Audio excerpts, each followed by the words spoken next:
Hi folks, welcome back to 2020. Happy New Year to everybody. Sorry I've been away for a while. There was a little bit of environmental work that I had to do for people and planet.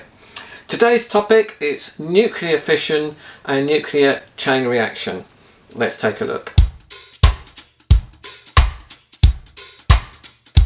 Nuclear fission. Now actually nuclear fission as a principle of physics is quite simple.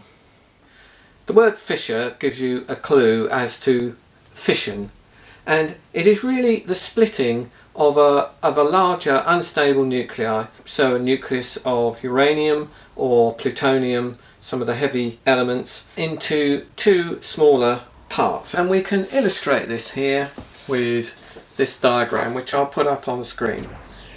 It starts with a neutron getting absorbed into uranium. Now in this it's uranium-235, which is fissionable. Uranium-235 is an isotope of uranium, and we'll see on the periodic table. I hope you like my brand new giant periodic table. The standard atomic mass is 238 at the bottom of the periodic table here, and this is uranium-235, which is the isotope. So the neutron comes in, and so what happens is that neutron adds 1 to the atomic mass, and so it becomes uranium-236, a different isotope. It fissions into these two smaller products, roughly equal size. Now these products are probable, but they're not necessarily predictable. I'll come on to that a bit later. And so we can see here we've got krypton and barium, and there's a large amount of energy released, some gamma rays, and 3 more neutrons. That'll give you a clue as to what happens next. But just before we move off of this, let's have a look at krypton.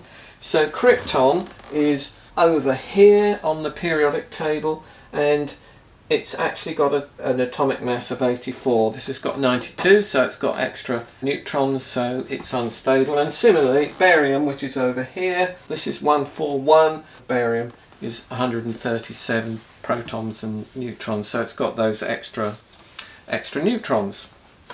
So that's stage 1. So we've now got these 3 neutrons splitting out, and so what happens here, if we take this on to a stage 2, this is our stage 1, so we've got the 3 neutrons coming out. One might just go off and start irradiating part of the structure of a nuclear power station and making it contaminated. We've got another neutron hitting another nucleus of uranium-235, and the process then repeats, splits into the 2 products, possibly krypton and barium, and then it repeats again, and it sends out, it is a bit random, sends out 2 neutrons, and then that can repeat the process again, and that is a chain reaction. This one over here just hit a uranium-238, and for whatever reason that's not fissioned. That's the chain reaction. Those are the 2 principles that I wanted to talk about today. But I did just mention that you might not get barium and krypton every time.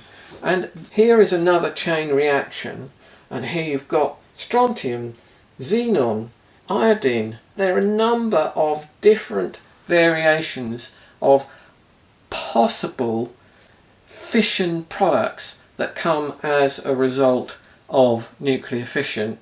And one of the extraordinary things that perhaps people don't realise when they think of the small amount of uranium that can make an awful lot of energy is actually the fission products are highly radioactive, highly toxic and highly dangerous, and present that long-term problem of how do we deal with nuclear waste from nuclear power stations, which just keeps amassing.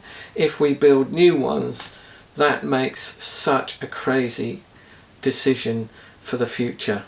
We look forward to a positive year when people start to realise how ridiculous, how costly, how unwise it is to have new nuclear power station on the crumbling coasts of the United Kingdom and beyond, of course.